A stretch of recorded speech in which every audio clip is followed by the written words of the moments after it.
আমার হুনে ঠিক কিন্তু একটা আমি তো আমার ওয়াজ মানি না বাতে মাসে বাঙালি বুঝছেন এক থাল গরম ভাত একটা ডালের বড়া দিনে ভাজি একটা বেগুন ভাজি একটু আলু ভর্তা একটু ডাল হইলে করে এটা ফলো করে ওয়াজ খালি ফলো করে একটা আজকে তাই নিয়াত করেন রাত্রিতে একটা রুটি খাইবেন লাল আটার রুটি আর একটু সবজি খাইবেন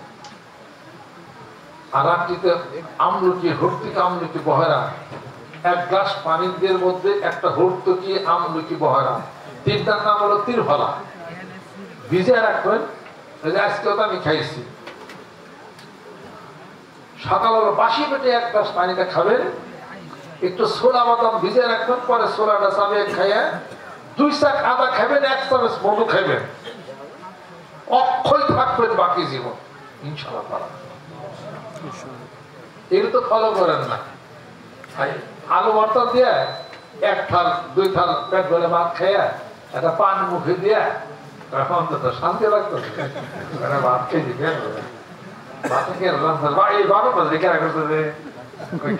মাই করতে পারি নিকে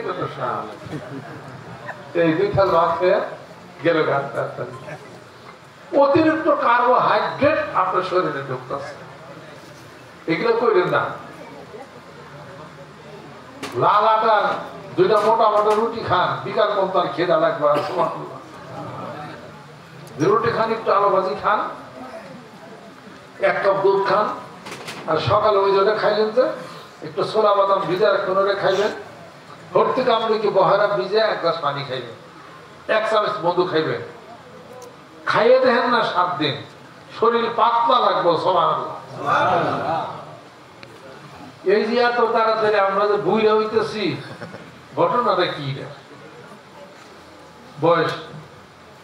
আমরা তো দিন দিন শেষ হইতেছে ভাত খেতে খেতে তো এই অবস্থাটা হয় না ভাত খান না রুটি খান টুকটাক ফল খান মধু খান এই টুকটাক জিনিস খান অনেক দিন বাঁচবেন সুবহানাল্লাহ যারা আমার এই বক্তব্য ফলো করেন তারা কিছুদিন পরীক্ষায় তারা করে দেন গরুর গোশত যদি খান তাড়াতাড়ি মরবেন গরুর গোশত যদি খান তাহলে মরবেন তাড়াতাড়ি বাঙালি গরুর গোশত নামে পাগল আর কেউ পাগল না হলে আমি বড় পাগল গরুর গোশত দেখে কষে একটা ড্যাগের মধ্যে বাড়ি দিলে জ্ঞানই তো নষ্ট হয়ে যায় কিসের কি খাইয়া হয়ে গেছে এক প্লেট গরম ভাত একটা কাঁচা একটা পেঁয়াজ আর একটু কষানো গরুর গোশত হলে কেরা আমার আই দি কেনা কাটা মধ্যে বেড়া উঠে যাবো আল্লাহ বুঝছে খাওয়া যাবে অল্প পরিসরে মাসে 1 দিন কি 2 দিন এর বেশি খায় না ওটাও দরকার আছে শরীরে এনার্জি দরকার আছে 1 দিন 2 দিন খায় মাসে আর এরপরে কবুতরের গোশত খাবেন পাখি ওয়ালাহমি তায়রিন মিম্মা ইয়াশতাহুন পাখির গোশত খাবেন দীর্ঘজীবী হবে পাখির গোশত খাবেন পাখির মধ্যে তো ঘুঘু পেছে কবুতর পেছে কোয়েল পাখি আছে কবুতর আছে এগুলা খাবেন ঘুঘু মাইরা খায়েন না ঘুঘু হলো সৌন্দর্য না আল্লাহ বানাইছে ঘুঘু গাছে এনে ঘুরে গেলে কি সুন্দর ডাকে না ওগুলার মানেন কেন ওগুলা মাইরা খায়েন না যেগুলা পালা কবুতর আছে কবুতরের গোশত খাবেন আর যে কোয়েল আছে যে কোয়েল পাখি ওগুলা খাবেন কোয়েলের ডিম তার কবুতরের গোশত এগুলা খাবেন এটা পাখির গোশত খাবেন তাহলে পরে নিয়ম পালন করেন আবল তাবল চইরা জীবনটা অকালে শেষ করতেছেন লাভটা কি আছে তাতে 10 বছর যদি বেশি পয়সা যাইতে পারেন পৃথিবীর বুকে তাতে লাভ কি না